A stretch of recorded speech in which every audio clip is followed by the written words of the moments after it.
ఇప్పుడు ఎందుకంటే 16 నుంచి 20 సంవత్సరాల లోపల అమ్మాయిలకు కూడా ఈ ఫైబ్రాయిడ్స్ అనేవి ఏర్పడడం, ఆ యూటరస్ రిమూవ్ చేయాలనే పొజిషన్ రావడం, చిన్న పిల్లలు కూడా ఫాస్ట్ ఫుడ్స్ అలవాటు చేస్తున్నారు పేరెంట్స్. పెద్ద పెద్ద జబ్బులు వెంటనే రావాల్సిన అవసరం లేదు. మన చేతితో మనం నోట్లో ఏం పెట్టుకుంటాం మనకు తెలుస్తుంది. ఒక 1 అవర్ తర్వాత మీరు వాష్రూమ్కి వెళ్తే యూరిన్ ఈజ్ డార్క్ కలర్. అంటే నోట్లో తాగింది మీ కిడ్నీ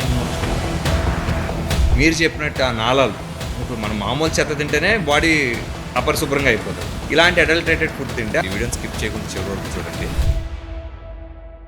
ఫుడ్ అడల్టరేషన్ రీసెంట్గా మనం ఫస్ట్ చేసిన రైట్స్ చూసాం. మనం ఒక హైదరాబాద్లో 15-20 డేస్లో 120 టన్స్ ఆఫ్ అడల్టరేటెడ్ ఫుడ్ పట్టుకున్నారు. ఈ కైండ్ ఆఫ్ ఫుడ్ తినడం వల్ల అండ్ ఎటువంటి డిసీజెస్ వాళ్ళు ఫేస్ చేస్తారు. మీరు చెప్పినట్టు ఆ నాళాలు ఇప్పుడు మనం మామూలు చెత్త తింటేనే బాడీ అపరిశుభ్రంగా అయిపోతుంది. ఇలాంటి అడల్టరేటెడ్ ఫుడ్ తింటే ఆ నాళాలు ఎందుకన్నా పనిచేస్తాయా, బ్లాకేజెస్ ఏర్పడతాయా, what kind of things will happen regarding to our treatments? ప్రతి లెవెల్లో కూడా ఈ ఫుడ్ అడల్టరేషన్ అని జరుగుతూ ఉంది. అండ్ ఈ ఫుడ్ అడల్టరేషన్ మనం కొన్నిసార్లు ఐడెంటిఫై చేస్తాం, కొన్నిసార్లు అన్నోటిసబుల్ ఉంటుంది. సో నేను జనాలకి చెప్పలేను బాస్ అక్కడికి వెళ్ళి తినకండి, ఈ రెస్టారెంట్కి వెళ్ళి తినకండి అని. అసలు అట్లీస్ట్ దాన్ని వీళ్ళెందుకు తగ్గించుకోండి. సో ఇప్పుడు హైదరాబాద్లో వీకెండ్స్ అంటేనే ఒకప్పుడు రెస్టారెంట్స్ కొంచెం ఫుల్ ఉండేవి. ఇప్పుడు వీక్ డేస్ కూడా ఏ రెస్టారెంట్కి వెళ్ళినా ఫుల్ ఉంటున్నాయి. అంటే జనాలు ఇళ్లలో వండుకోవడం తగ్గించేశారు, కొంతమంది ఆపేశారు కూడా. డబ్బులు వస్తున్నాయి, ఏది పడితే అది తింటున్నారు. పెద్ద పెద్ద జబ్బులు వెంటనే రావాల్సిన అవసరం లేదు. కొన్ని రోజులు నువ్వు అదే ఫుడ్ కానీ అదే లైఫ్ స్టైల్ మెయింటైన్ చేస్తున్నప్పుడు కొన్ని రోజులకు నీకు అవి జబ్బుల్లా బయటపడతాయి, కానీ ప్రతిసారి వెంటనే బయటకు రావాల్సిన అవసరం లేదు. అవే థింగ్స్ అన్ని లెవెల్స్ నడుస్తున్నాయి. వాళ్ళని మనం ఏం చేయగలుగుతామని నాకు తెలియదు, కానీ అట్లీస్ట్ మన చేత్తో మనం నోట్లో ఏం పెట్టుకుంటామో మనకు తెలుస్తుంది. That's only suggestion I can give. ఇప్పుడు మీరు చెప్పిన పాయింట్ చాలా బెస్ట్ పాయింట్ సార్. ఎందుకంటే వాళ్ళు మనం కంట్రోల్ చేయలేం, కానీ మన చేత్తో మనం ఏం తింటున్నామని మనకు తెలుస్తుంది. మన బ్రెయిన్ విల్ గివ్ సెన్సెస్, ఇది తినచ్చు తినకూడదు అని చెప్తుంది. చిన్న పిల్లలకు కూడా ఫాస్ట్ ఫుడ్స్ అలవాటు చేస్తున్నారు పేరెంట్స్. అంటే will that damage their life style కంప్లీట్గా? వాళ్ళ ఒక ఏజ్ వచ్చేసరికి ఇప్పుడు ఎందుకంటే 16 నుంచి 20 సంవత్సరాల లోపల అమ్మాయిలకు కూడా ఈ ఫైబ్రాయిడ్స్ అనేవి ఏర్పడడం, ఆ యూటరస్ రిమూవ్ చేయాలనే పొజిషన్ రావడం, won't it effect that much? Definitely. ఇందులో 2 థింగ్స్ ఉన్నాయి విజయ్. ఒకటి మీరు అన్నది పిల్లలకి ఫాస్ట్ ఫుడ్స్ ఇవ్వడం, దాంట్లో కొంతమంది ఆడపిల్లలకి ఫైబ్రాయిడ్స్ రావడం, ఇవన్నీ okay. I separate these 2 things. First మీది ఎప్పుడైనా చిన్నప్పుడు స్కూల్ ఫోటో ఒకటి తీసుకోండి. ఓకే, మీ ఇంట్లో ఎవరైనా పిల్లలు ఉంటే వాళ్ళ స్కూల్ ఫొటోస్ లేదా వాళ్ళ స్కూల్కి ఒకసారి వెళ్ళండి. మన స్కూల్లో ఎవడన్నా లాగుంటారే మోటు అని వాడిని పిలిచడం ఏదో తగ్గించా అనిపించేది. ఇప్పుడు వెళ్ళి చూస్తే ఆల్మోస్ట్ క్లాస్లో సగం కన్నా ఎక్కువ లావుగానే ఉన్నారు పిల్లలు. నాకు అప్పుడప్పుడు అనిపిస్తుంటుంది, ఈ స్కూల్ మా పిల్లలు స్కూల్కి వెళ్ళినప్పుడు, ఒరే నువ్వు ఇప్పుడే ఇంత ఉన్నావు, పెద్ద అయ్యాక ఇంకేం పరిగెడతారో, నువ్వు ఎప్పుడు ఆడుతావు? ఎందుకంటే వీటన్నిటికీ ఏంటంటే లైఫ్ స్టైల్. పిల్లల చైల్డ్హుడ్ ఒబెసిటీ ఆర్ పీడియాట్రిక్ ఒబెసిటీలో కూడా మన ఇండియాలో ఒకప్పుడు ఓన్లీ అమెరికానే టాప్ ఉండేది. మనం మంచి రేస్లో చాలా ముందరికి వెళ్తున్నాం. పెద్దవాళ్ళలో అయితే మనం డయాబెటీస్ క్యాపిటల్, 2047 కల్లా ఒబెసిటీ క్యాపిటల్. ఓకే, సో ఈ ఒబెసిటీ క్యాపిటల్ పెద్దవాళ్ళు అయినప్పుడు పిల్లలు కూడా ఆ రేస్లో ముందర ఉన్నారు. ఈవెన్ పీడియాట్రిక్ ఒబెసిటీలో కూడా we might become a capital soon. So coming to reasons ఎందుకు సార్ వీళ్ళు ఇట్లా లావ్ అవుతున్నారంటే, ఫస్ట్ ఫుడ్ ఏది పడితే అది, ఎంత పడితే అంత తినేస్తున్నారు. అండ్ మార్కెటింగ్ జిమ్మిక్స్ అన్నీ కూడా పిల్లల మీదనే పాపం బాగా చూపిస్తూ ఉంటారు. ఆ ఫుడ్ కవర్స్ చూడండి మంచి బ్రైట్గా అట్రాక్టివ్గా ఉంటాయి, ఒకటి తింటే ఆగేటట్టు ఉండదు. ఎందుకంటే ఇవన్నీ కూడా ఇంజనీర్డ్ ఫుడ్స్ విజయ్. అంటే మీరు ఒకటి తింటే ఆగేటట్టు ఉండదు. ఆ ఫ్లేవర్ కానీ ఆ సౌండ్ కానీ ఏదన్నా సరే మీ బ్రెయిన్లో మళ్ళీ మళ్ళీ స్టిమ్యులస్ ఇస్తుంటుంది అనమాట. ఎందుకంటే తినగానే కొంచెం ఆ సాటిస్ఫాక్షన్, చిన్న డాపమిన్ హిట్ వస్తుంది, అది బాగా అనిపిస్తుంది, మళ్ళీ మళ్ళీ కావాలనిపిస్తుంది. అదే మీరు ఆడుకున్నారు అనుకోండి, ఒక అరగంటకో 40 నిమిషాలకో డాపమైనా ఎనర్జీ బాగా అనిపిస్తుంది.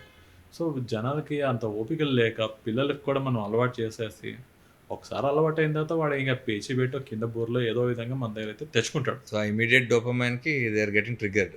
Yes, that is one thing.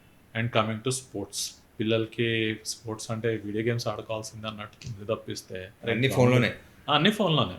Cricket ఇప్పుడు మోర్ ఓవర్ ఈ స్విగ్గీ, జొమాటో ఏవైతే ఉన్నాయో ప్రతి పిల్లలకి ఫోన్లో ఆర్డర్ పెట్టడం తెలుసు. సో ఒకప్పుడు అంటే బయటకు వెళ్ళాలి, బేకరీకి వెళ్ళాలి, డబ్బులు ఇంట్లో నాన్న దగ్గర తీసుకోవాలి, అడగాలి, తన్నులు తినాలి, దొంగతనం చేయాలి, ఇట్లాంటివన్నీ ఉండేవి. ఇప్పుడు సింపుల్గా ఫోన్లో ఆర్డర్ పెడితే వాడు 10 నిమిషాల్లో తెచ్చి ఇచ్చేస్తాడు. ఫోన్లో ఆర్డర్ అంటే ఒక విషయం గుర్తొచ్చింది సార్. రీసెంట్గా ఒక ఇన్స్టాగ్రామ్ పోస్ట్ చూశాను. ఒక 7 years ఓల్డ్ బాబు వాళ్ళ మదర్ ఫోన్ నుంచి 3 లక్షల రూపాయలు ఆర్డర్ చేసి గేమ్ ఎక్స్బాక్స్ సంథింగ్ ఏదో ఆర్డర్ పెట్టాడు. ఇట్ వాజ్ డెలివర్డ్, పేమెంట్ కూడా చేస్తాడు. మరి ఇప్పుడు మనకి ఈజీగా ఉండాలని చెప్పేసి మన పిన్ నంబర్లు, సీవీవీ నంబర్లు అన్నీ ఎంటర్ అయ్యేటట్టు మనం పెట్టుకొని ఫోన్‌లో రెడీగా ఉన్నాం. అదృష్టం కొద్దీ నీ కొడుకు చేతిలో పడింది. చలో వాడు 3,00,000 ఏదో ఆర్డర్ పెట్టాడు. నువ్వు తిన్నావు. ఇంకెవరి చేతిలో ఫోన్ పడి ఉంటే that is how you are inviting complication. బేసిక్‌గా ఏంటి ఫోన్‌లో అన్నీ పెట్టడం వల్ల ఆర్ జస్ట్ ఇన్వైటింగ్ కాంప్లికేషన్. పిల్లల వరకు వచ్చేసి food. So I think parents బలవంతంగా ఆప్ చేయాల్సిన నీడ్ ఉందా లేదా సార్? ఫస్ట్ నన్ను అడిగితే ఆ ఫోన్‌లోంచి యాప్స్ అన్‌ఇన్‌స్టాల్ చేయాలి. జొమాటో, స్విగ్గీ ఇలాంటివి ఏం కనపడకూడదు. కనిపించొద్దు. ఎందుకంటే ఇప్పుడు నీ ఫోన్‌లో ఉంటేనే కదా నువ్వు ఆర్డర్ ఇస్తావు. లేదనుకో ఒరేయ్ ఓపిక తెచ్చుకొని అక్కడి వరకు వెళ్ళాలి. నోరు మూసుకొని ఇంట్లో ఉందాం, ఇంట్లో ఉంది ఏదో ఒకటి తిందాం అని కొంచెమన్నా తగ్గుతుంది. టు బి ఫ్రాంక్ చెప్పాలంటే నేను పిజ్జా తినడానికి నాకు 25th ఇయర్ రావాల్సి వచ్చింది సార్ ఒక పిజ్జా టేస్ట్ చేయడానికి. అది నీ అదృష్టమా? ఇప్పుడు అది నీ అదృష్టం. ఇప్పుడు సెకండ్ థర్డ్ ఇయర్ పిల్లోడు కూడా they are feeding with pizzas. అంటే నేను వీలైనంత వరకు జంక్ ఆల్మోస్ట్ తినను. ఆల్మోస్ట్ వీలైనంత వరకు ఇంట్లో తింటాను. లేదంటే వండిది తింటాను. ఎనీథింగ్ ప్రాసెస్డ్, ఎనీథింగ్ ప్యాకేజ్డ్ నేనైతే తినను. ఎనీథింగ్ ఇన్ బాటిల్డ్ ఇవైతే నేనైతే తినను. బట్ ఇప్పుడు వచ్చి సెకండ్ ఇయర్ పిల్లోడు కూడా is opening the menu card. 3వ సంవత్సరం కార్డ్ మెనూ ఓపెన్ చేసి మనకన్నా ముందే సర్వర్తో చెప్తున్నాడు ఇది కావాలి నాకు అని చెప్పేసి.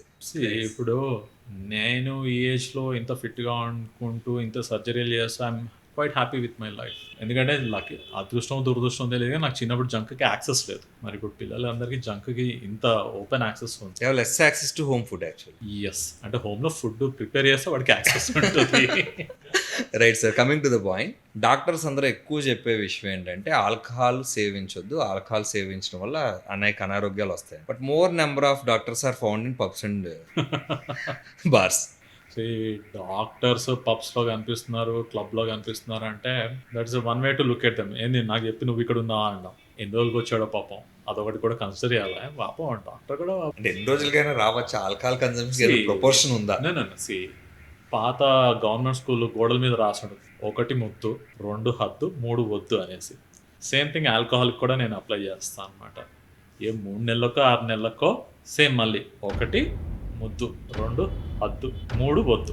సో అదే కనుక నువ్వు 3 నెలలకు 6 నెలలకు నువ్వు పాటిస్తున్నావు అనుకో నీ శరీరం కూడా యాక్సెప్ట్ చేస్తుంది. కానీ హద్దు లేకుండా నాకేమవుతుంది అని నువ్వు అనుకుంటే మాత్రం బాడీ డెఫినెట్గా డ్యామేజ్ అవుతుంది. ఎందుకంటే ఈ ఆల్కహాల్ అన్నది మన ఒంట్లో రొటేట్ అవుతూనే ఉంటుంది.